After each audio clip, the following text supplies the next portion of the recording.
is a symbol and assurance of life. Human civilizations have always begun and grown alongside of waterways. Our Pakistan is also one of the fortunate countries which has rich marine resources.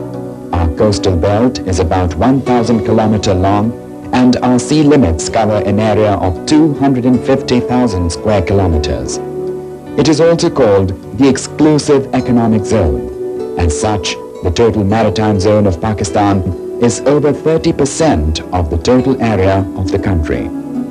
The area is considered one of the world's most productive areas and rich in fisheries, mineral and oil and gas resources. 80% of our trade depends on sea routes, as it is many times cheaper than land or air. But our marine resources are in danger due to our ignorance, carelessness and unsound policies. Marine pollution in the Arabian Sea is increasing day by day due to both marine and land-based activities. Its immediate effects are discernible in the reduction of seafood, deterioration of navigational installations, and physical damage to ships and boats.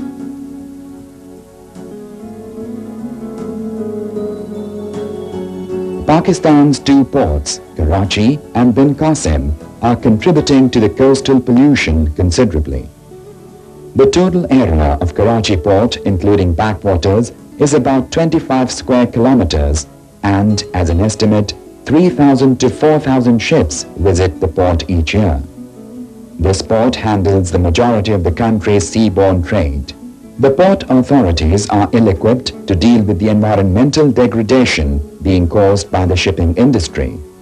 Moreover, the port activity is likely to increase in the near future as many landlocked Central Asian countries are beginning to view Pakistan as a conduit to ship out their exports.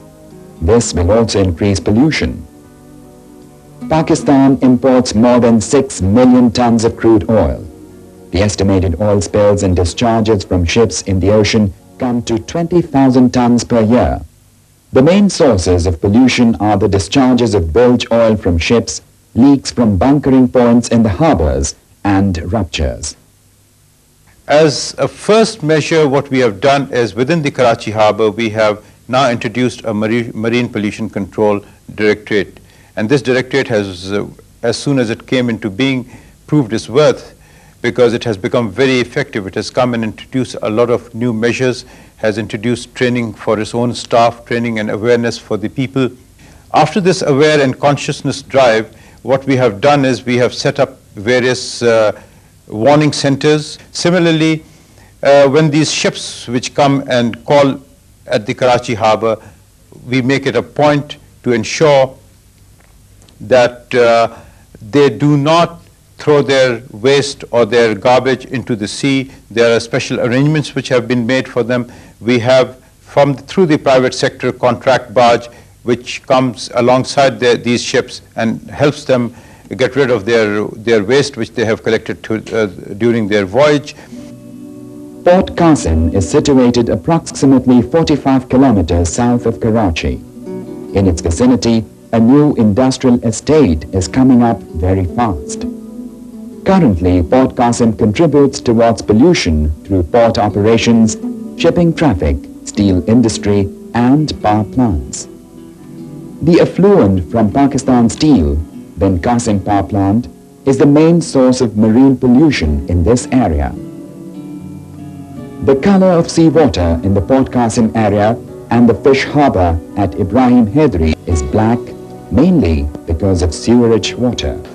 Karachi's 5 major industrial areas with 6,000 industries, most of them located around the coastal belt, generate enough pollution to make life difficult for its 14 million people. In the Karachi industrial area alone, at least 2,500 industrial units, which include about 172 tanneries, are disposing of their untreated waste in the sea. Organic and toxic waste from these tanneries is one of the main sources of water pollution.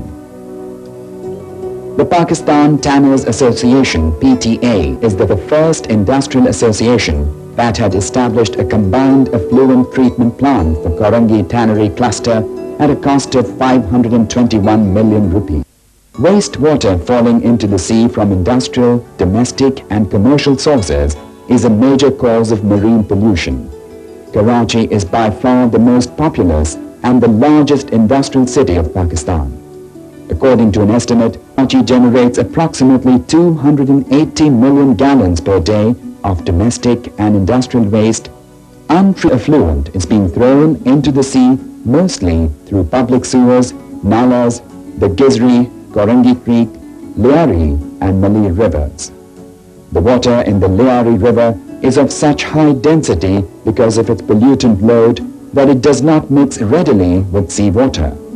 Most of it settles at the bottom of the sea, where it has formed a thick layer.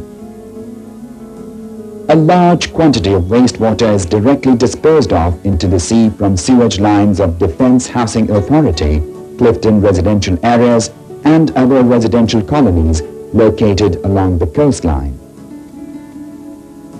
Of the 10,000 metric ton garbage generated daily in Karachi, much is dumped randomly at various locations due to the absence of any proper waste disposal facility. The Malay riverbed is one such location. Some of this garbage finds its way into the sea.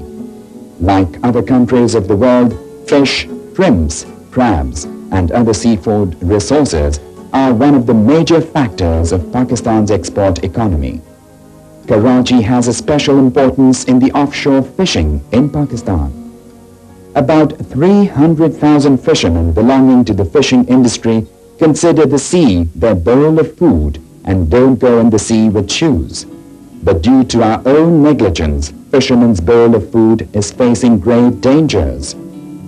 Situation of colonies of fishermen is pathetic. Life has become very difficult for fishermen and their families living on islands and at beaches of Sindh and Balochistan. Thick oil layer and plastic bags litter the beaches. Fishermen could get fish near the beaches in olden days, but now fishermen have to go out in the open sea in search of fish due to pollution. Pakistan earns millions of dollars of foreign exchange from the export of seafood. According to figures of 1998-99, Pakistan's exports of seafood were 120 million US dollars. But recent figures show that there's a constant decline in the exports and marine pollution is the major reason behind this downturn. Overfishing and increasing pressure of population on marine resources is also one of the major reasons for this situation. Pakistani waters are considered very productive for fish and other marine life. It is largely due to the presence of mangrove forests in the Indus Delta region. The Indus Delta mangrove covers an area of about 600,000 hectares and is characterized by 17 major creeks and innumerable minor creeks, mudflats and fringing mangroves. It is the largest arid climate mangrove in the world. IUCN is a pioneering agency which has done some modular work to combat marine pollution. Our first report, which was published back in 1987, it was the first marine pollution report in Pakistan and which has drawn a lot of attention to right from the community up to the planners and policymakers.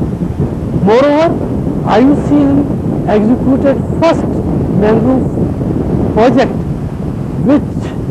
under which we raised more than 5 million plants along the coast of Karachi, and those plants today, they are combating, they are reducing the marine pollution.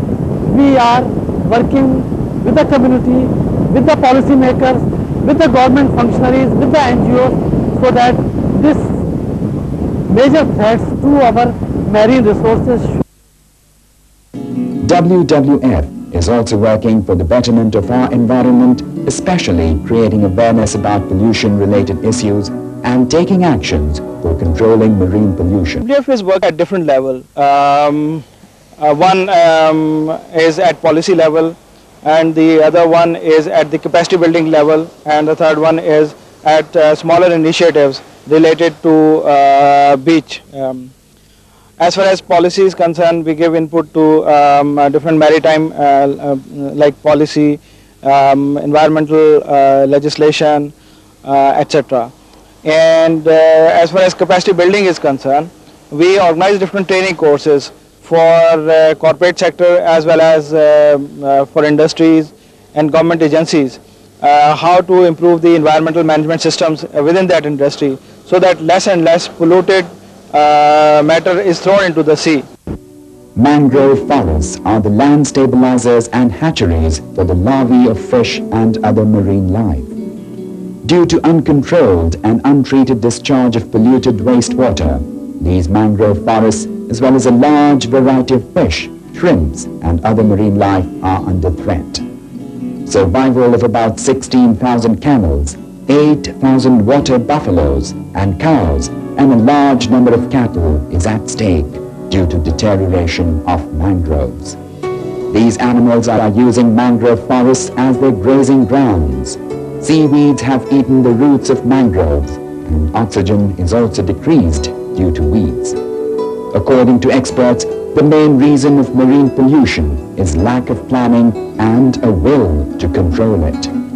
The efforts to control marine pollution are very slow as it is increasing rapidly. Moreover, there's lack of awareness among those responsible of creating pollution and the general public. So, there's need to create awareness in addition to sustained efforts. Our journey will continue towards the future until our sea is free from all kinds of pollution. This will have a positive impact not only on our marine life, but also on us human beings and also our economy. We shall continue our journey for a better tomorrow.